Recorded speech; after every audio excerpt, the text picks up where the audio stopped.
right. At 7 feet tall, Daniel is a gentle giant, a man-child, who would not be in this place going to Violet Crown to see Mamma Mia for the 3rd time if it had not been for the heroes and the faculty and people at Violet. What he is a big lump of love and worry and hope and a real feeling, lovely human being. And Daniel and his mom Gala and his lovely blended family with his brother Joseph and his stepmom Elke and his stepsibs Finn and Jenna, we all have a meaningful life fully with Dan. And I transformed from a world of tears and loss and isolation to every Saturday doing a father-son thing that is my favorite thing in the world. And that is that Daniel and I stroll the downtown mall. We'll put his arm around me, we'll go arm in arm. We go to Christian's Pizza. He loves my pizza bones. He'll get 3 or 4 slices. We catch a movie at the Violet Crown. He picks, because of Violet, he picks the movie by watching the trailers. And he loves musicals. So it's hard to express tonight how much it means to me, how this is from the heart to say thank you to all of you, because you have all made this possible. Vi has built this bridge to this community. Saturday mornings he gets up because of a grooming program at Vi. He gives himself his own shower. He brushes his hair back with about 3 licks, and then off we go.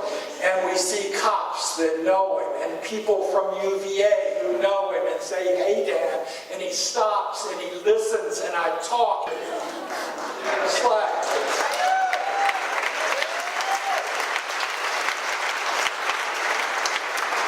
But our walk was interrupted 2 years ago.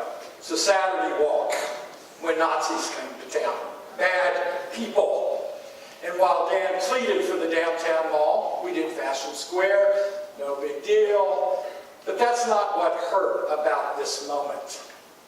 What hurt about this moment is the reality that we so seldom talk about. That grimness, that feeling that you pointed to, Ethan, when we acknowledge the history of autism, and we use words all the time.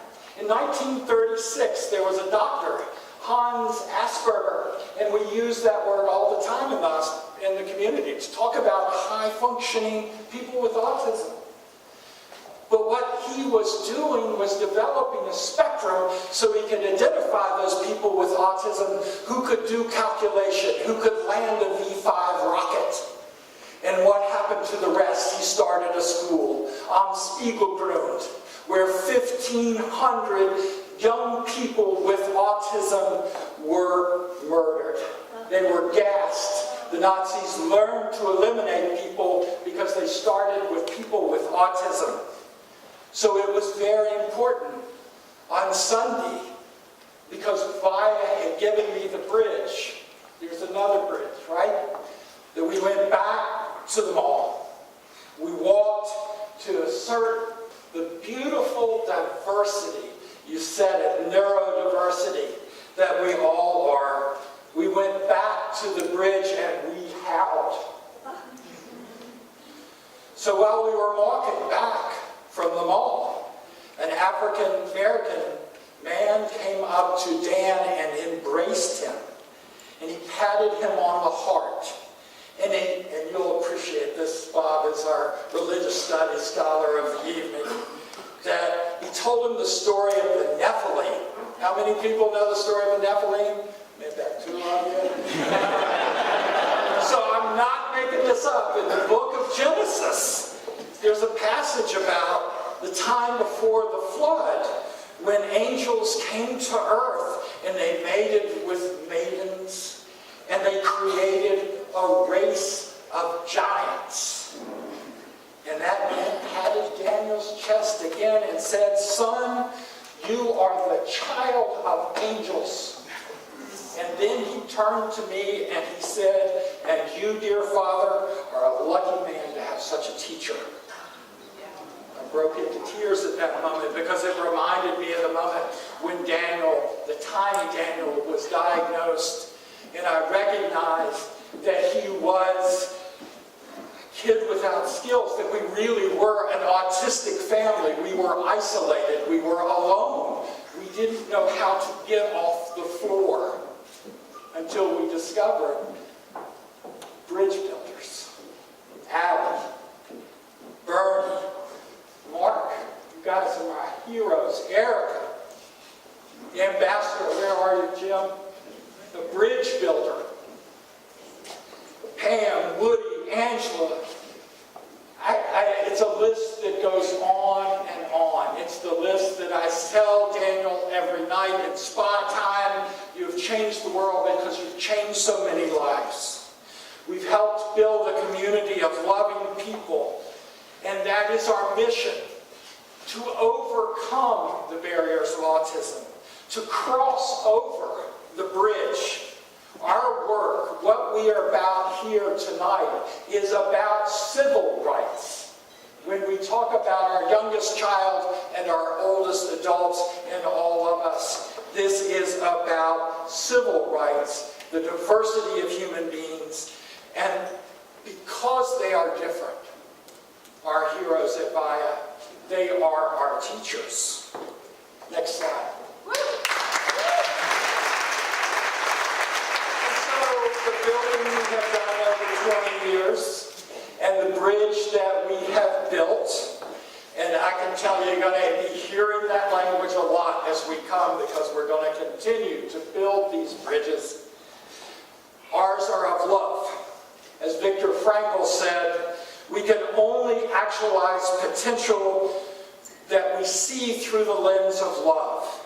And so there it is, right? The whole constellation of things that give me love, right? Swimming, his iPad, King's Dominion, the engagement of a human being, the touching of a dog, kissing Mr. Potato Head.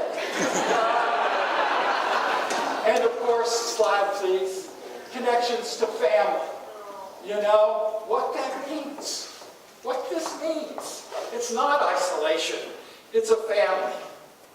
So that's the miracle that the superheroes bring tonight. Dan and I on the ball, all of our families crossing bridges that allow us to build meaning, to learn from our bodhisattvas, right? These children are our bodhisattvas. They teach us to be compassionate human beings. That's what they teach us. We are responsible to them. They are not here with their own ego. They're here to teach us. And we keep learning, don't we? So we seek in all this to rise above broken hearts. We always have. To recognize that we are really free to do two things. To be present in this moment, and to be willing to risk love in the face of great difference. It is not a linear thing. And autism, and what it has taught us all, is that it is not just a spectrum. It's a constellation of strengths and capacities. It is in us all. We are all part of this. And this commitment now is going to be yet another transformation. We're going to be doing something about it. Thank you all very much.